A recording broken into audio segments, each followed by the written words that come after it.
दोस्तों, स्वागत है आपका डे 4 के साथ में। फाउंडेशन केमिस्ट्री से भैया 0 to एडवांस ले जाने की कोशिश कर रहे हैं, तो छोटी छोटी चीजों से हम लोग चल रहे हैं। आज हम लोग बात करेंगे भाई कोश क्या होते हैं, और कोश को इंग्लिश में हम लोग बोलते हैं मेरे भाई शेल। यानी शेल क्या होते हैं सबको पता है भैया। शेल क्या, लोग कहते हैं उन्हें शेल के अंदर रखा गया है, यानी कोई एक ऐसी जगह जहां पर किसी चीज को रखा जाएगा। आदमी को रखा जाता है तो वो जेल वाला शेल हो जाता है। ऐसे ही इलेक्ट्रॉन जहां पे रखा जाएगा उसे हम लोग कह देंगे केमिस्ट्री में कोश। सरल भाषा में समझिए, जिन्होंने पिछली वीडियो देखी थी हमने आपको बताया था इस दुनिया में जितनी भी चीजें हैं सब छोटे छोटे कणों से मिलकर बनी हैं, जिन्हें हम लोग परमाणु यानी एटम कहते हैं। ध्यान से समझिएगा मेरे भाई, इस दुनिया में जितनी भी चीजें हैं सब छोटे छोटे कणों से मिलकर बनी हैं, जिन्हें हम लोग कहते हैं परमाणु। चाहे वो ये पेन हो, चाहे वो ये माइक हो, शाइट हो, हमारी दाढ़ी हो, सब कुछ परमाणुओं से मिलकर बना है भाई, ठीक। और बहुत सारे मॉडल दिए गए परमाणुओं के लिए। टॉमसन ने दिया, रदरफोर्ड ने दिया, नील बोर ने दिया, सोमरफेल्ड ने दिया, श्रोडिंगर ने दिया। जब सारे मॉडल को समराइज करते हैं भाई, तो सरल भाषा में कहें तो परमाणु बना होता है दो भागों से। पहला भाग कहलाता है परमाणु का नाभिक, हम यहां लिख दे रहे हैं। पहला भाग क्या कहलाता है? परमाणु का नाभिक। नाभिक के अंदर रहते हैं प्रोटॉन और न्यूट्रॉन, और चारों तरफ मेरे भाई इलेक्ट्रॉन चक्कर लगाते हैं। ये देखिए, चारों तरफ चक्कर कौन लगाते हैं? इलेक्ट्रॉन। जिनमें इलेक्ट्रॉन चक्कर लगाते हैं उन्हें ही हम लोग कहते हैं मेरे भाई कोश। क्या कहते हैं?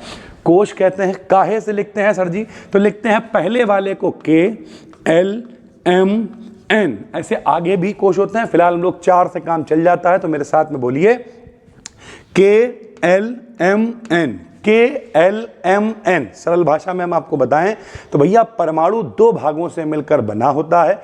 एक भाग परमाणु का नाभिक कहलाता है, जिसमें प्रोटॉन और न्यूट्रॉन रहते हैं, जबकि दूसरा नाभिक के चारों ओर का वह क्षेत्र होता है जिसमें इलेक्ट्रॉन चक्कर लगाते हैं। जिसमें इलेक्ट्रॉन चक्कर लगाते हैं उन्हें हम लोग कोश कहते हैं। और काहे से लिखते हैं मेरे भाई? तो KLM और N से लिखते हैं भैया, ठीक।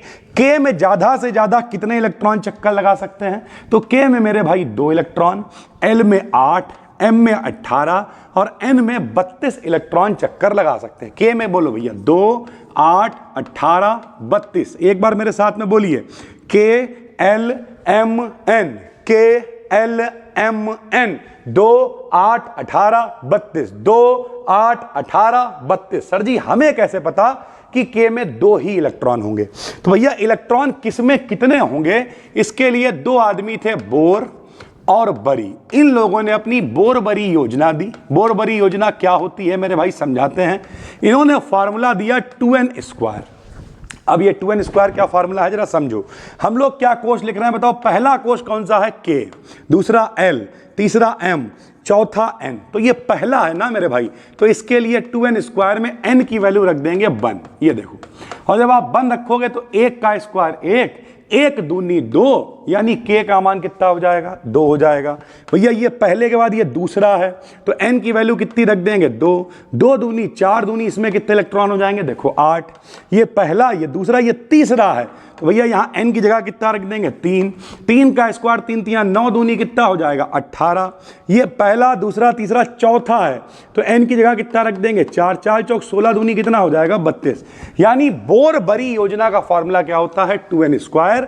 इसमें N है कोश का नंबर, पहला, दूसरा, तीसरा, चौथा, 1 2 3 4 जितना हो उतना आप रखते चले जाओ, और ओवरऑल इलेक्ट्रॉन निकल के जा जाएंगे कितने? 2, 8, 18, 32 मेरे भाई, ठीक है।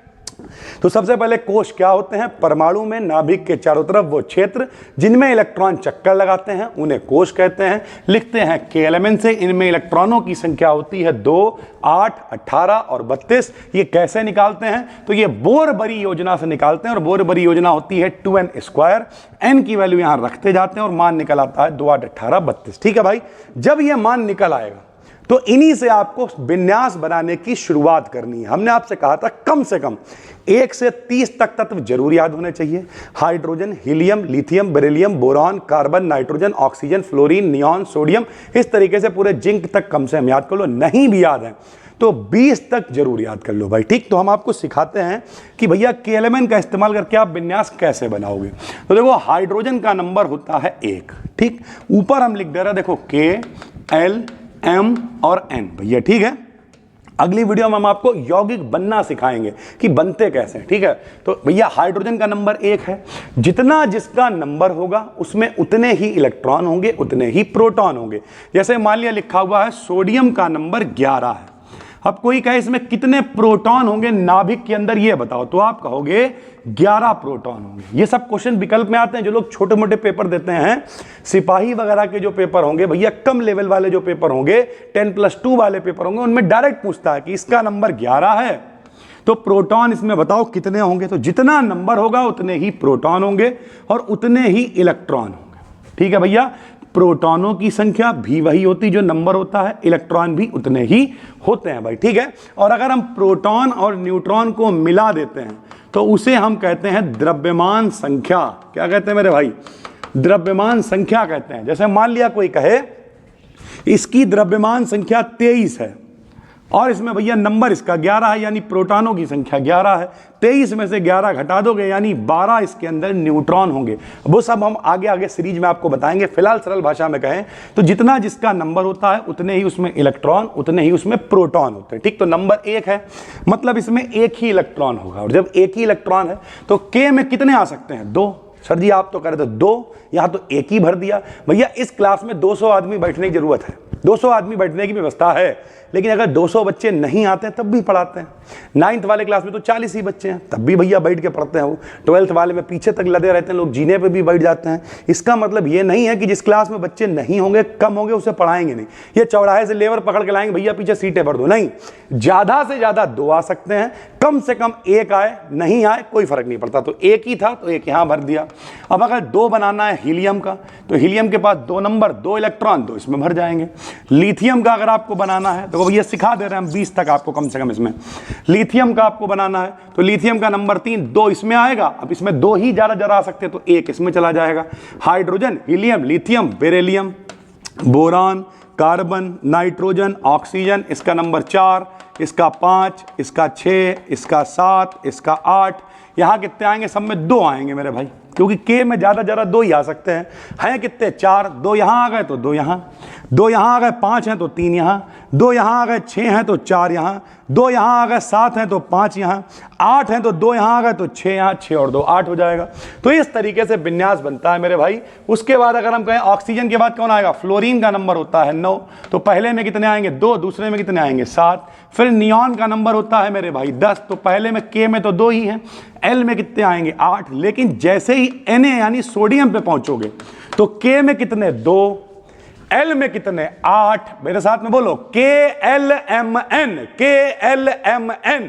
2, 8, 18, 32, 2, 8, 18, 32। तो पहले में 2 आ गए, इसमें 8 आ गए, 8 और 2 10 ही हुए। तो अब 1 बचा, वो कहां जाएगा? वो अगले में चला जाएगा। ऐसे मैग्नीशियम का नंबर 12 बनेगा 2, 8, 2।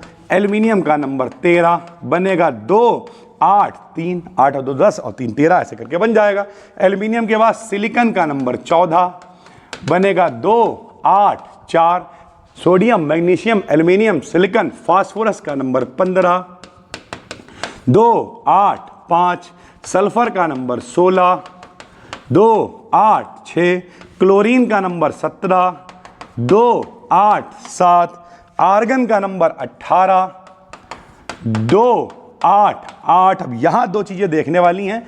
आर्गन के बाद भैया पोटेशियम और कैल्शियम। पोटेशियम का नंबर होता है 19, कैल्शियम का नंबर होता है 20। तो पहले में तो 2 आएंगे, दूसरे में भैया 8 आएंगे, तीसरे में कितने? 18 आ सकते, तो 9 आने चाहिए। लेकिन यह विन्यास गलत है। क्यों गलत है भाई? क्योंकि कौशल और लुईस ने कहा कि अगर किसी के पास 18 नहीं हो पा रहे हैं तो उसके पास अगर 8 भी हो जाएंगे तब भी वो संतुष्ट माना जाएगा, स्टेबल माना जाएगा, स्थाई माना जाएगा। यानी ओवरऑल बात करें कि अगर कोई बंगला नहीं भी खरीद पा रहा है तो भैया कहीं वो झुग्गी झोपड़ी अरीब करीब भी डाल के अपना घर ले लेता है, कम से कम छोटा मोटा, तब भी वो बाकियों की तुलना में तो स्थायी ही है। उसी तरीके से भैया जब 8 भी हो जाएंगे तब भी स्थायी माना जाएगा। तो यहां पर 8 ही भरेंगे और बचा हुआ एक अगले में चला जाएगा। ये एक किसी, कल वाली वीडियो में बताया था, ये एक इलेक्ट्रॉन किसी को भी दे देंगे। जब ये देंगे तो इनके ऊपर क्या आ जाएगा, कल वाली वीडियो में बताया था, जो इलेक्ट्रॉन देता है उसके ऊपर प्लस आ जाता है, तो ये पॉजिटिव आयन बना लेते हैं इसी वजह से। ठीक है भाई, फिलहाल तो इनका विन्यास कैसे बनेगा, एक वहां जाएगा। अब इसका भी वही है, देखो 2 8, यहां 10 नहीं भर सकते हो। क्यों? कौशल और लुईस का अष्टक सिद्धांत कहता है कि अगर 8 हो रहे हो तो 8 से काम चला लो और आखिरी में कितने भर जाएंगे, 2। सर जी फिर 2 8 18 का क्या मतलब है? मतलब मान लिया कोई कहे जिंक का बनाओ 30 नंबर।